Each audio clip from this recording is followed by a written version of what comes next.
It was not our plan to get acquired, but this was during COVID. So I was actually thinking of shutting the company down because yung mga clients namin, airlines and so on, hirap sila. They were not even running. No? So I was close to selling the company. So sorry I digress, but it's really to do what is not expected.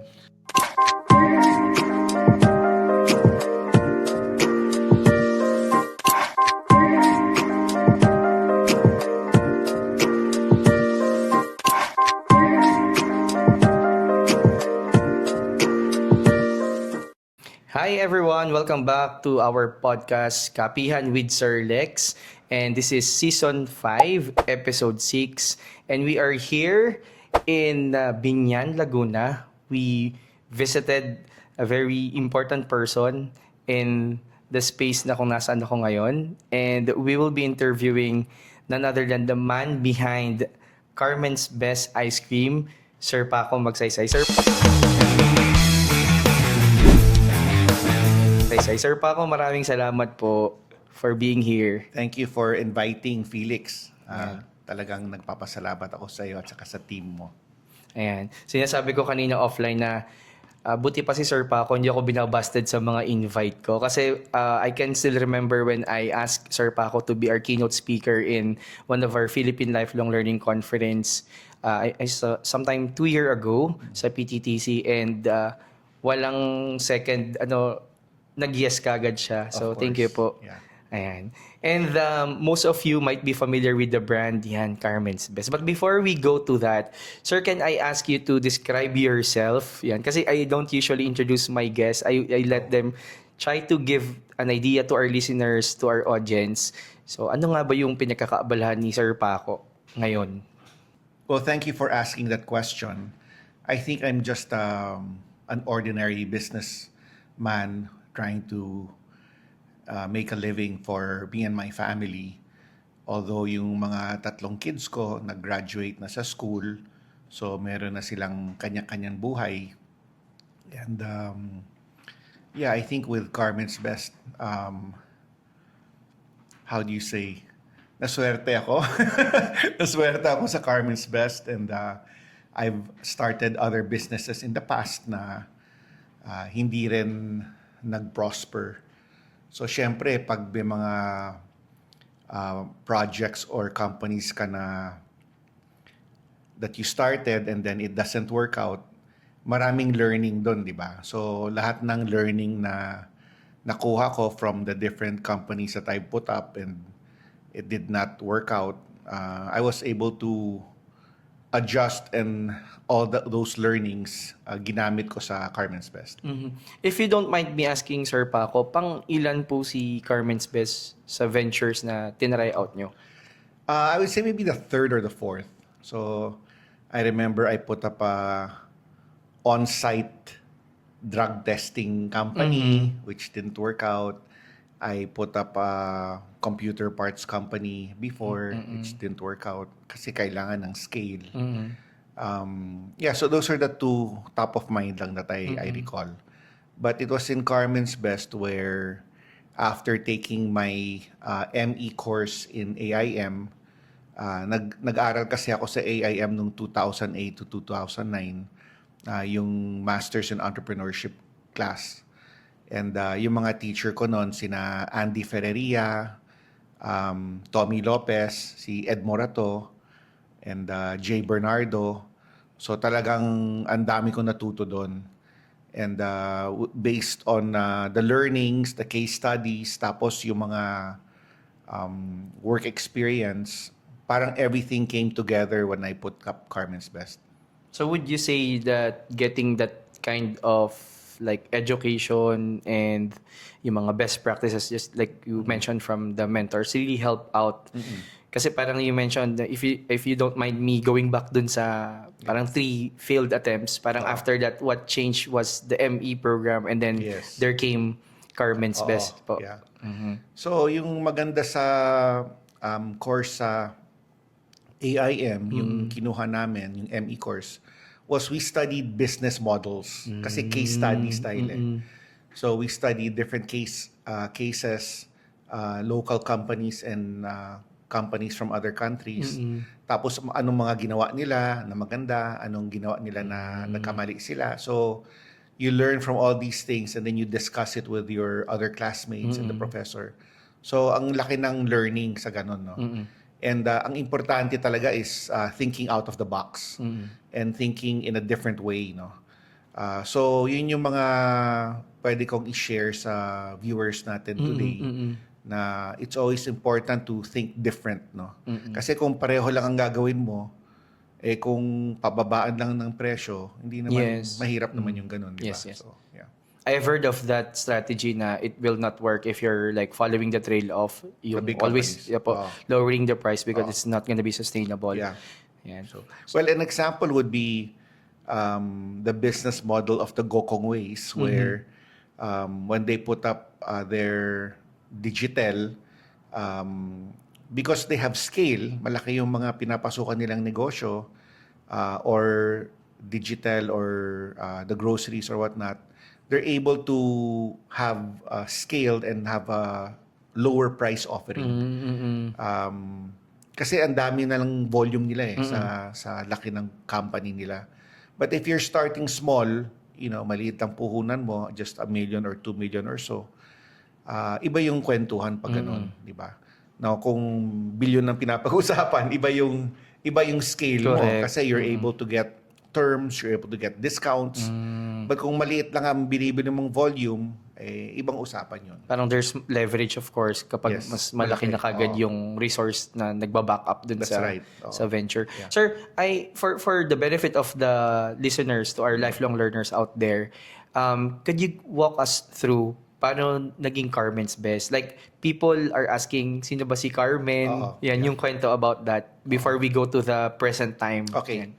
So, when we incorporated the company in 2009 with the SEC, kasi talagang company na yung ginawa namin . And the name of the company we incorporated is called Carmen's Best Dairy Products.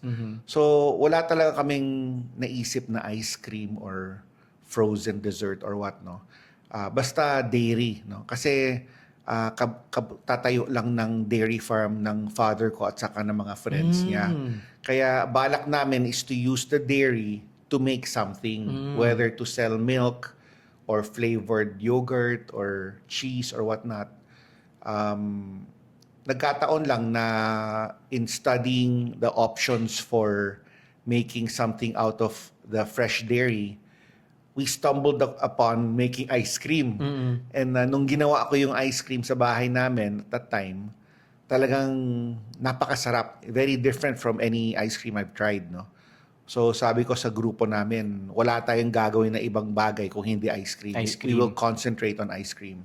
So the selling name or the trade name was Carmen's Best Ice Cream. Although sa SEC, the company name is called Carmen's Best Dairy Products. And yung idea about ice cream came from... Sa akin na. So kasi as you see, mahilig ako kumain ng ice cream. Okay, so that explains. Yeah, so I knew what I was looking for. I knew what was available you were like in the market also. Ako yung target customer. Po. Yeah. So I knew what was available locally. I knew what I was looking for. I knew what was different from what was available. So, yun nga, napag-usapan natin kanina na mahirap kung susundan mo lang yung malalaking kumpanya. Di ba? Mahirap banggain yun. Anong chances mo bilang isang maliit na negosyante? Tapos lalabanan mo yung malalaki. Di ba? So, ang ginawa ko, talagang umiwas ako sa malalaking kumpanya. Ayaw kong kumuha ng market share sa kanila. Kasi head-on competition. Head-on, talagang wala akong laban doon. So, ang ginawa ko, I came up with a very different product. Kumbaga, product differentiation. If theirs was A, mine was B. So, being a B, the further I was from them, the more clear who my customer was. Diba? Hindi yung tipong, bibili ba ako ng A or B? It was very clear that A was very different from B. It's for the A people and then yours was B for B people. Parang ganon. So, yung A market na bumibili sa mga Magnolia, Selecta, RC at that time, hindi ko sila gustong kunin. No? So, yung mga tao sa bumibili ng A, pag kinakausap ako, ang reklamo nila, ang mahal-mahal daw ng ice cream ko. Immediately, I knew that was not my Yeah, market. yeah. Diba? So, hindi na ako nakikipagtalo. And kaya lang, pag tinikman naman nila na it's very different, no, from what was available, naturally, you will attract your real Your mark, customer. yes. You will attract your customer. Yeah. Yan. Yun yung sinasabi kanina din natin siguro, Sir Paco, for the benefit of our listeners, especially aspiring entrepreneurs na Yes. hindi siya battle of always mas mababang presyo. Oo. If you're reaching your right customer segment, they would be buying even though yun yung price kasi Oo. yun yung match sa kanila, sa Oo. needs nila and all that. Oo. Yun yung nag-a-appeal sa kanila. Correct. They're willing to pay a little bit more for higher quality. Correct. Oo. And then, thank you for sharing that, no, Sir Paco. And then, Carmen's Best, sumikat siya because of, naging parang viral siya way back then because of, I would say when the Pope ate our ice cream. It was, I think, 2015. Bumisita sa Pilipinas yung Santo Papa. And nung pabalik siya ng Roma, it was a Philippine Airlines flight that's chartered to go to Rome. Yung ice cream ang linode sa airplane. Kasi at that time, kabibili lang ni Lucio Tan yung PAL kay Ramon Ang. So, that happened siguro mga 3 or 4 months before the January flight of the Santo Papa going back to Rome. No? So, may transition. Kumbaga, may gap sa mga nagsusupply ng mga products sa loob ng plane. And one of them was the ice cream. You can imagine when it was Ramon Ang, they were serving yeah, of course. Magnolia. They have diba? their own line. But then when it was bought na by Lucio Tan and his team, tinanggal yung Magnolia. And since wala naman silang ice cream line, they ordered Carmen's Best for the Pope's flight back to Rome. So, yun pala yung story noon. Kaya, na-expose siya, mas na-expose yung brand nung ano. Yes. And then, I think, nagtuloy-tuloy. I can still remember, sabi ko nga offline, no? Because binigyan kami ng Carmen's Best dito sa Officer Paco. Si Direk Cathy, yung wife ko, was really craving for that. Yeah. So sabi ko, so siguro nung time na yun, hindi kami yung market kasi sabi ko parang ang mahal nung ano. And then when we tasted it, sabi ko, okay, kaya pala ganun yung pricing niya. Yeah. Okay. So yun. And then after that, Carmen's Best Now is, ano na po yung Carmen's Best Now? So, about 4 years ago, a company called Metro Pacific bought into our group 51%. So, they've been running the business since that time. And sila na nagpapatakbo ng ice cream business. So, ako naman, bumalik ako sa work ko, yung work bago ako pumasok sa ice cream, which is our family business, which is selling broadband internet in the provinces, which is very different. No? Ayan. Yan. Sige. Bago tayo pumunta doon, kasi pag pinuntahan niyo yung LinkedIn ni Sir Paco, ang headliner kasi ni Sir Paco doon, from ice cream to internet. So if you're not familiar with the story, parang magugulat ka from food, tas biglang medyo utility like the internet. So now it's a little clear to me at least na, so it's coming from a long family business pala yung akala ko kasi from out of scratch you thought of going into the internet ano naman business. Actually, my father is known as the father siya ng cable TV sa Philippines. He started in 1972. Hindi ka pa buhay nun, no? So in 1972, my father put up a cable TV system in Olongapo City. Okay. Family namin from Zambales. So from that cable system in Olongapo City in 1972, 1976, nagbukas kami sa Lucena City, sa Quezon Province. Quezon Province. And then 1987, sa Batangas City, sa Batangas Province. So since then, we've been developing the 3 areas. And up to now, it's the 3 areas that we're working on. And it was the business I was running before the ice cream. Oh, okay. So from the cable TV internet, nag-ice cream ako. And then nag-full-time ako sa ice cream. And then ngayon na binili kami ng isang malaking kumpanya, bumalik na naman ako doon sa family business namin. So, ano naman, back to what I was doing before. Hindi siya totally panibago. And this business is called Asian Vision, tama Asian po, no? Vision Cable Holdings. So right now po, si Asian Vision, saan siya nag-ooperate or saan siya naka-deploy yung mga ano niyo po, services niyo? Yeah, our service areas are the provinces of Batangas, Quezon, and Zambales. So yun yung iniikutan ko.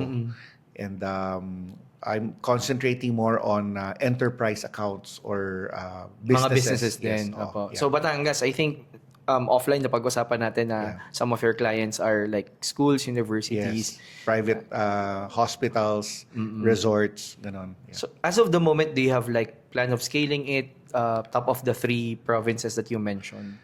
Yeah, we have another group that's in the process of acquiring systems in Mindanao and in northern Luzon. And yeah, so we'll see where that's gonna go. But we're still looking to grow the business naman. When it comes to growing the business, no po, of course, from your experience with Carmen's Best and now Asian Vision, for aspiring entrepreneurs and leaders no, that would want to flourish also in the space of getting their own business up and running, ano po yung usual na challenges when it comes to like scaling or growing a business? Well, for the most part, it's capital, di ba? So People would always say capital. access to capital. But if you have a good relationship with the banks and then meron ka naman ma-offer ng collateral, then it becomes a little bit easier. But I think if I were to talk to my younger self, like 20 or 30 years ago, maybe that's something I would have developed more, was my relationship with my lenders or my relationship with my bank. Because I was not able to develop that so much, I'm not able to use that play in growing our business. No, so I think that's something that businessmen should be more aware of. That they visit their banker, on a regular basis, and just so your banker gets to know you. And, of course, you choose the bank that you want to work with and then establish a relationship with that. Yeah. So that's one, no? But we have to accept the fact naman for example, for MSMEs, they don't have much access with banks. Kasi minsan yung nagiging challenge is that maraming requirements yung bank. From your perspective or from what you know, what's existing now in the Philippine landscape, meron po bang alternative sa bank na pwedeng i-explore? For example, MSME ako, gusto kong lumaki pero wala akong masyadong access to the bank. Parang gano'n. Yeah. Well, there are companies like Card MRI of Mr. Aris Alip. They do micro lending. So they don't have the same requirements of one of the bigger banks. They're more understanding to SMEs. Smaller ones. Of course, the requirements are different, but of course the interest rate is also a little bit higher kasi mas higher risk ang what they take on. No? So there are options naman there, but of course you will have to pay a little bit more for it. No? In any business, if you have scale, if you're borrowing a lot, then you're given a lower interest rate. If you're borrowing only a small amount, mas mataas talagang rate ang bibigay sa'yo.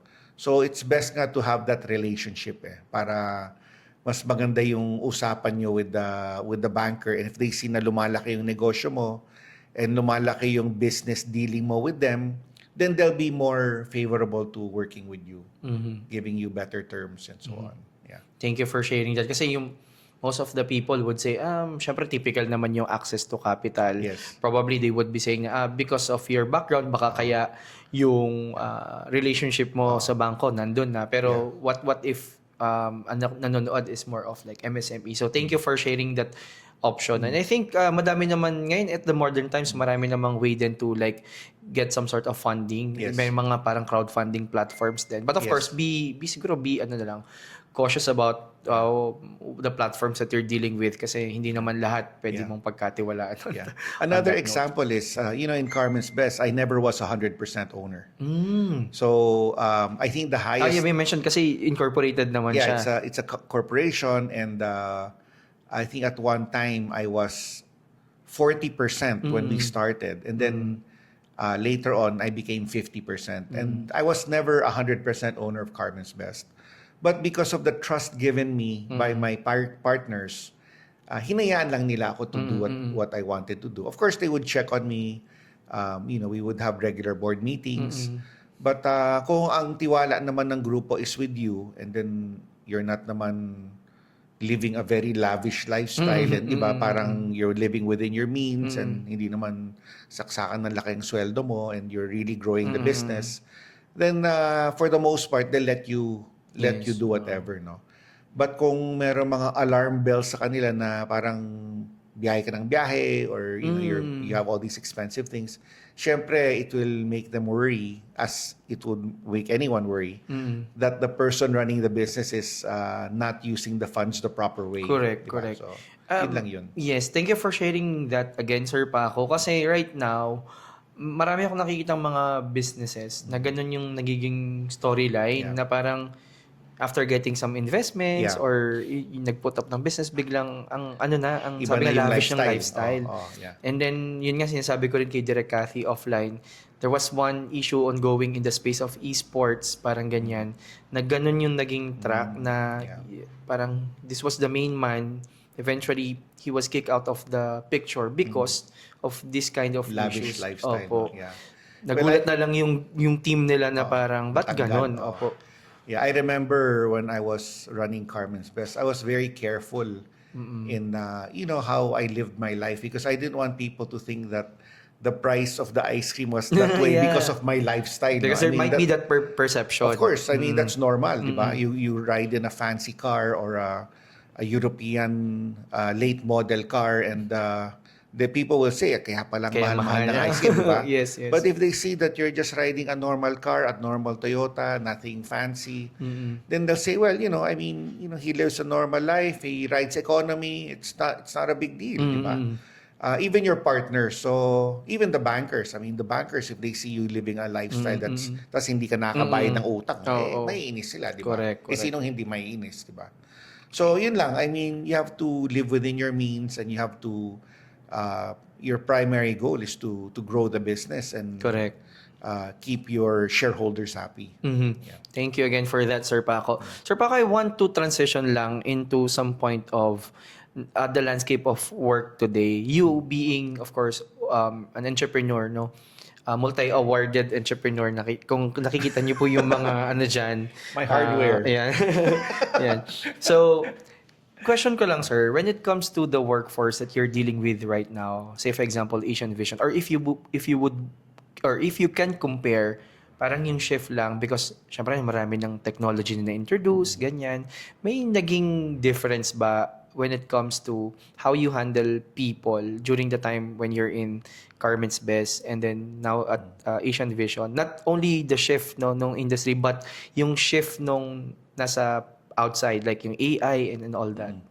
Well, when I was running Carmen's Best, that was from 2011 to about 2020, and even the latter part, AI was very new. Unlike now, it's so present in our workspace.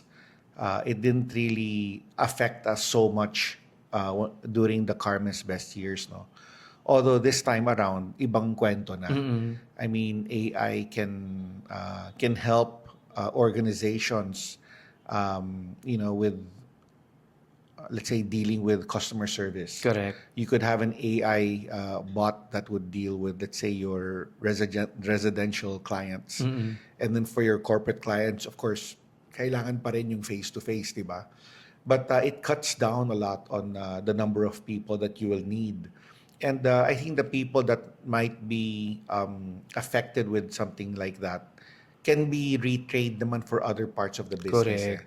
So it's not that porket gagamit kami ng AI, gusto namin magtanggal ng tao. Maybe we will slow down in hiring. Maybe we don't need to hire as much.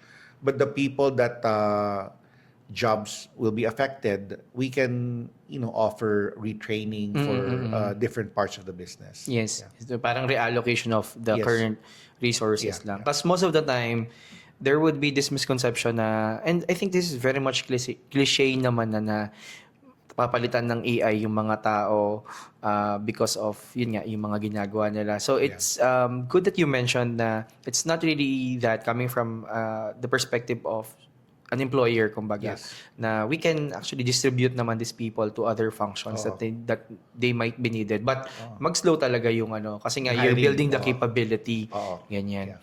And there's a lot of learnings from what you're sharing with us, especially for probably inspiring entrepreneurs out there. Offline, I have gathered some intel that you are actually writing, finalizing a book. Yes, Yan. yes, yeah. So, can you give us like a teaser tungkol saan yung book, Sir Okay. Paco? So, the book idea came about siguro the latter part of running the business na I was doing a lot of talks and people were always asking me how we started the business, what was the mindset, how did you deal with problems and all these different things. And I said, maybe it's better if I just come up with a book. And then, we're gonna sell it at a price that is not so high, parang maraming tao makakabili. Correct. And they'll be able to, get whatever learnings that I had in my journey, no. Hindi ko akalain ang hirap pala gumawa ng libro. Lalo na pag wala kang publisher backer. Kasi pag may publisher backer ka, halos sila na mag-a-assign ng editor sa'yo, ng writer, ng book cover designer, they will decide on the size of the book, and then, so parang, it's a lot of it is done for you. But when you do it on your own, it's very different. And, it's something that I've never really done before. I had a book published before, but I worked with a group nga that did everything. But doing it on your own is a totally different experience, no? So, this book has been ongoing for the last couple of years. And hopefully we can launch it in the next maybe 60 or 90 days. Wow. Soon. It's Yeah, actually soon na. And hopefully, get that out of my head. Kasi every once in a while, naisip ko, I have to do this, I have to do that, and I have to thank this person and thank that person. But, it's a process, and swerte ko na lang na wala kaming deadline. No? And hopefully, we'll able to come up with it by the end of third quarter or early fourth quarter. And a lot of people will benefit from it. Yeah. Definitely, a lot of people will really benefit from it. So, is it can they do pre-order? I mean, do you post it in your social media like LinkedIn? Yeah, well, I plan to push it in my LinkedIn and my Facebook page with a QR code when I'm about to launch na. And right now we're still fixing the selling, like who's gonna sell it, who's gonna carry it, which bookstore. So, All right. Yeah. So, if it's available, we could actually put it in the link of this Great. episode para po they could actually order from Thank you, time to thank time. Ayan. And so I haven't asked, sorry, biglang singit. Yes. Mentor. So, even Sir Paco Magsaysay has mentors Yes. pala. Yeah. Okay.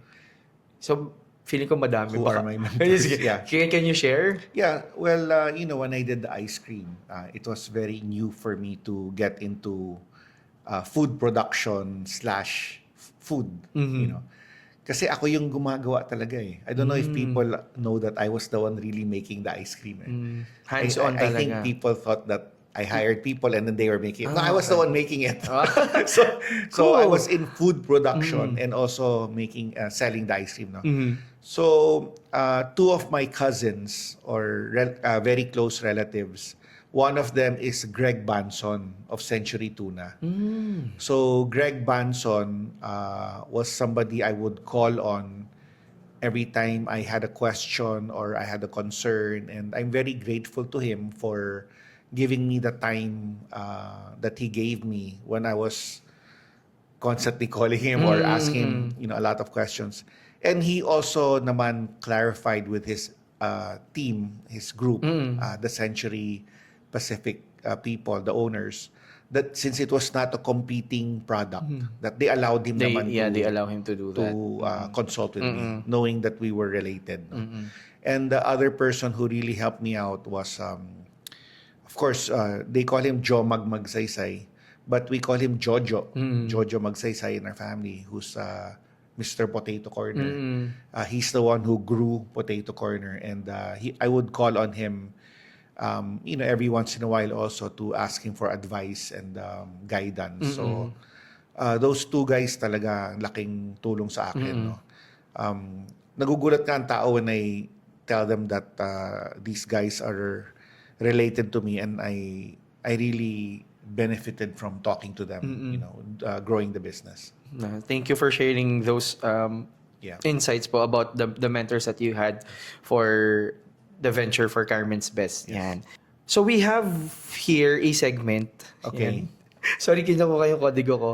Ayan. And this is called Fast Brew, Lifelong Learning Edition. So this is basically similar to, and I hope you're quite familiar with the Fast Talk of Boy Abunda. Of so course. I'm gonna ask you some questions. This is actually 10 questions, some of which are we have choices, some of which are open-ended, and yung last question is fill in the blanks. No? Okay. So just answer to the best of your ability. Kung gaano kabilis, wala naman pong issue yun. So just for fun, before we go to the concluding part where I'm gonna ask you your top 3 lessons learned from your vast experience in the space. And we're gonna be concluding with that.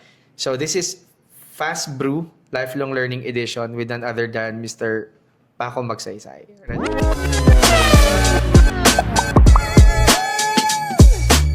Ready ka na ba, Sir Paco? Yes, sir. All right. First question. Morning learning or evening reflection? Evening learning. Oh. Yeah. Sige. Yeah. Number 2, books or conversations? Half and half. Books and conversation. Theory first or practice first? I would say half and half too. Yeah. So, best teacher, please choose among these 4 choices. Failure, mentor, experience, or success? Failure and mentor. Yan. Yeah. So, moving forward, next question. One habit that keeps a leader learning? I think having a curious mind. Curiosity. Yes. And if you're always thinking about how is this done, how did that happen, and then you do research and you ask people, then it's a good way of learning things that interest you. Yeah. Correct. Next question would be one discipline outside the business that shaped how you think. One discipline. When you say discipline, like yung pagka-OC or something, or Pwede po what- yun. yeah. I mean, outside the Yeah. business. Yeah. Or like your personal thing that you do. Parang ganyan. Well, I'm just a curious person in general. I like to see how things happen. I'm curious how, companies grow, how companies expand, how companies failed. So I research a lot about that and try to understand how these things happen. So it helps you when you have your own company and you pick little things from what you learn. Yeah. And you try to apply it to your Of own course. company. Yeah. Oh. Okay. Next question would be one skill every future leader should develop.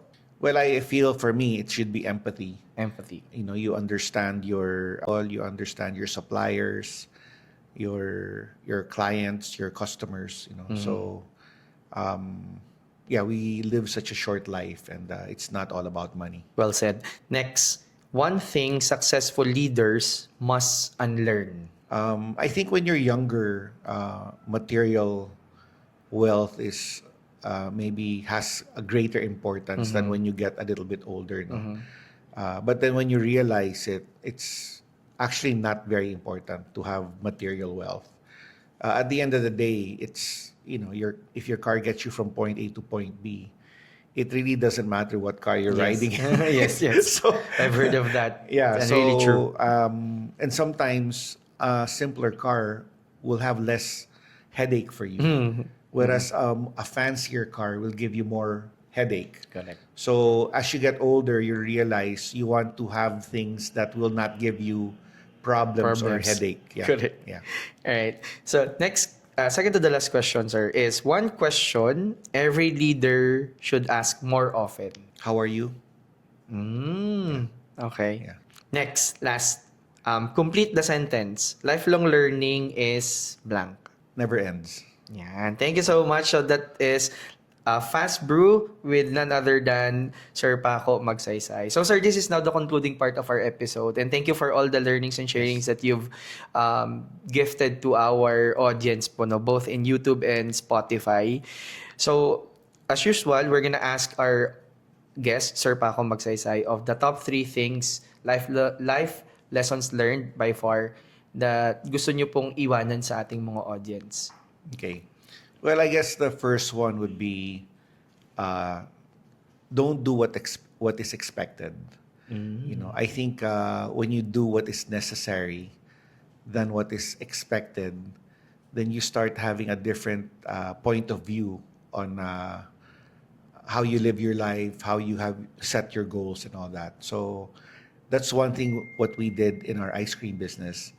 We did not go after the biggest market segment. We went after the smallest market segment, which is the A market.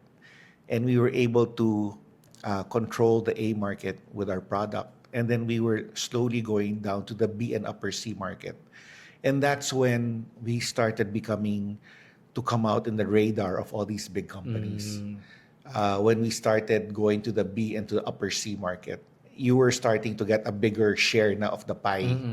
And that's when we became sort of known in the industry. Like, these guys are not kidding. These guys are getting bigger. So na-acquire kami. It was not our plan to get acquired, but this was during COVID. No? So I was actually thinking of shutting the company down because yung mga clients namin, airlines and so on, hirap sila. They were not even running. No? So I was close to selling the company. So sorry, I digress, but it's really to do what is not expected. The second one to be, I guess this is overall, I guess it's like a number 2 and a number 3 is to live 3 years at a time. When I was diagnosed with cancer in 2013, my doctor at the time said that in a worst case scenario, I had 3 years left to live. And it's only at that time you realize na ano ba yung mga ginagawa ko? Ano ba yung mga importante, hindi importante? What else do I want to do if indeed I only have 3 years left to live? And I think if you have that type of mindset, you will take the fluff out of your life. You will stop doing the things that you really don't need to do. You will stop hanging out with people you don't really want to hang out with.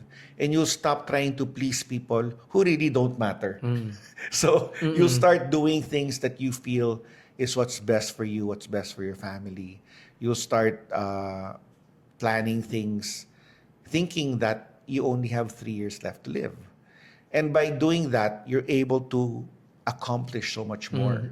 Because for all you know, like me, that 3 years was about 7 years ago. So I'm 7 years above my 3 years because I was diagnosed back in 2014, and now it's 2026.